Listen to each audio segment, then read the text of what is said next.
Juzgando a Dios.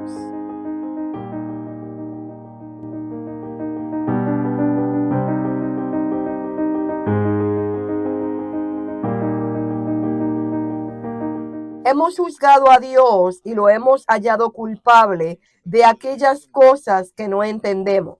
La palabra de Dios claramente ordena: no te harás imagen ni ninguna semejanza de nada de lo que hay arriba en el cielo. Éxodos capítulo 20, versículo 4. No hay un solo cristiano vivo que quebrantaría conscientemente este mandamiento. La sola idea nos horroriza. Sin embargo, de la manera más sutil y seductora, todos somos culpables de idolatría hasta cierto punto. No cometemos idolatría yendo al bosque, cortando un árbol, dándole forma de imagen y postrándonos ante él. Nadie se atrevería a insultar a Dios de esa manera. Sin embargo, somos tan culpables de crear ídolos como cualquier otra generación. Simplemente estamos usando nuestras vanas imaginaciones. Segunda de Corintios, capítulo 10, versículo 4 y 5 dice: porque las armas de nuestra milicia no son carnales, sino poderosas en Dios para la destrucción de fortalezas, derribando argumentos y toda altivez que se levanta contra el conocimiento de Dios, y llevando cautivo todo pensamiento a la obediencia de Cristo. Nuestra vana imaginación se convierte en una altivez que se opone a todo lo que conocemos acerca de Dios a través de su palabra y a través de la vida de Jesús. Para ser franco, creamos conceptos idólatras de Dios cuando lo juzgamos. Juzgamos a Dios porque no creemos lo que Él dice. Los hijos de Israel juzgaron a Dios y lo encontraron culpable. Por lo tanto, como dice el Espíritu Santo, si oyereis hoy su voz, no endurezcáis vuestros corazones, como en la provocación, en el día de la tentación en el desierto, donde vuestros padres me tentaron y me pusieron a prueba y vieron mis obras 40 años. Hebreos capítulo 3, versículo del 7 al 9. Mientras estaban en el desierto, los hijos de Israel pusieron a Dios a prueba y lo encontraron culpable de mentir. Lo juzgaron como incapaz de llevarlos a la tierra de Canaán como él había prometido. Durante 40 años pusieron a prueba a Dios y lo mantuvieron en juicio. Todo porque no lo consideraban capaz ni dispuesto a hacer lo que decía. La verdad es que sabían que Dios era capaz. Habían visto todas sus obras cuando salieron de Egipto. Habían visto a Faraón y a sus ejércitos derrotados. Habían visto el milagro de la división del Mar Rojo. Habían experimentado suficientes fenómenos milagrosos con Dios como para no tener problemas en creer en sus promesas. El verdadero problema era que realmente no confiaban en sí mismos. Al igual que nosotros, no tenían problemas en creer en el gran poder de Dios. Los israelitas creyeron en cada una de sus promesas hasta que tuvieron que cumplirlas a través de ellos. Yo os he dado la tierra, subid y echad a los habitantes. Parece un mensaje contradictorio. Sin embargo, eso es exactamente lo que Dios les dijo. Y Josué dijo a los hijos de Israel: ¿hasta cuándo seréis negligentes para ir a poseer la tierra que Jehová, el Dios de vuestros padres, os ha dado? Josué capítulo 18, versículo 3. Ellos confiaron en el poder de Dios hasta que tuvieron que confiar en que Él obraría a través de ellos. Verás, intentamos recrear a Dios a nuestra propia imagen, en lugar de abrir nuestras mentes y corazones para ver las cosas como Dios nos las muestra. Queremos hacer que Dios las vea como nosotros se las mostramos. La palabra imaginaciones en 2 de Corintios capítulo 10 viene de la palabra griega logos. Logos tiene que ver con lógica, razonamiento o cálculo. La nueva versión de King James la traduce como argumentos.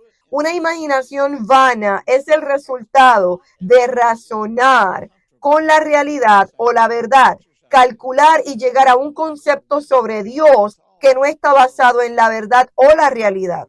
Es un argumento con la realidad. Juzgamos a Dios para justificarnos nosotros.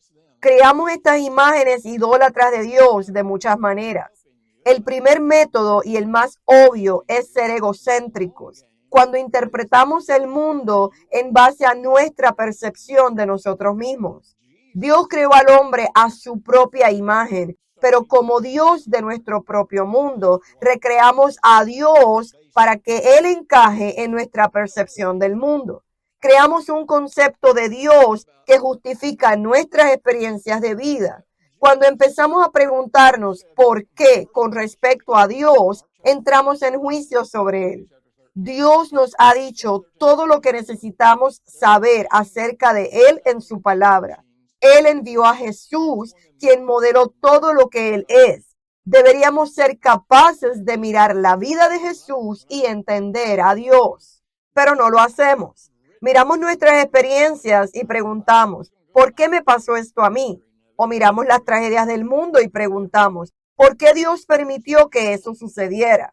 Cuando respondemos a esas preguntas, nos volvemos como el constructor de ídolos. Cada idea, cada concepto falso, talla y da forma a una imagen del Dios en el que llegamos a creer. Así, creamos un Dios que justifica nuestra percepción del mundo. Al igual que los hijos de Israel, ponemos a Dios a juicio y lo encontramos culpable de negligencia hacia toda la humanidad. Es condenado por permitir la injusticia del mundo. Es encontrado culpable por no rescatar a cada niño que ha sido herido o abusado y se le declara culpable de permitir que se rompan corazones. Después de que Job pasara casi 40 capítulos culpando a Dios por sus problemas, Dios le hizo una pregunta. ¿Me condenarías tú para que tú fueses justificado? Job capítulo 40, versículo 8. Cada vez que tratamos de evitar la responsabilidad personal, estamos dispuestos a creer una mentira. Entonces es más fácil culpar a Dios. Damos fe de eso en casi todos los funerales cristianos. Alguien cita de esta forma, el Señor da y el Señor quita. Ver Job 1:21. De alguna manera no entendemos que ese pasaje era parte de las divagaciones de Job. No nos damos cuenta de que Job se había presentado como inocente, sin responsabilidad en todos sus problemas. Claro, era un hombre justo, pero aún tenía responsabilidades. Dios hace lo que hace debido a la obra terminada en Jesús. Él es un Padre amoroso que ha abierto un camino para que seamos liberados del dolor y el sufrimiento. Cualquier otra cosa que se intente decir porque es un juicio erróneo creará una imagen falsa de Dios. El dolor que traemos a nuestras vidas debido a nuestros juicios sobre las personas es pequeño comparado con la devastación que viene cuando asumimos que Dios es responsable de la tragedia y luego juzgamos por qué hizo lo que lo hemos acusado de hacer. Una vez que hemos formado juicios contra Dios, no tenemos ningún escondite de las tormentas de la vida. No tenemos ningún lugar al que correr en tiempos de angustia. Los dos juicios más importantes que puedes hacer son cómo te ves a ti mismo y cómo ves a Dios. Las dos son realidades superpuestas, son un continuo, están tan interconectadas que una forja a la otra. No puedo verme a mí mismo correctamente hasta que vea a Dios correctamente. Solo después de aceptar el testimonio de Jesús sobre quién es Dios, puedo ver quién soy en relación con Él.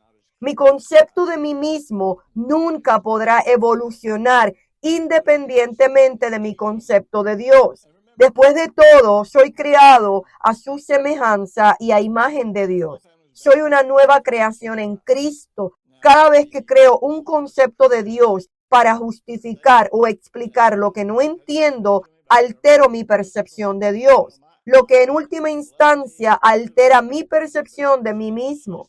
Una espiral descendente de uno comienza una espiral descendente del otro. Pablo dijo, no juzguéis nada antes de tiempo. Primera de Corintios, capítulo 4, versículo 5. Por lo tanto, cualquier percepción o creencia acerca de Dios que sea incompatible con lo que Jesús nos mostró a través de su vida y enseñanza debe ser rechazada.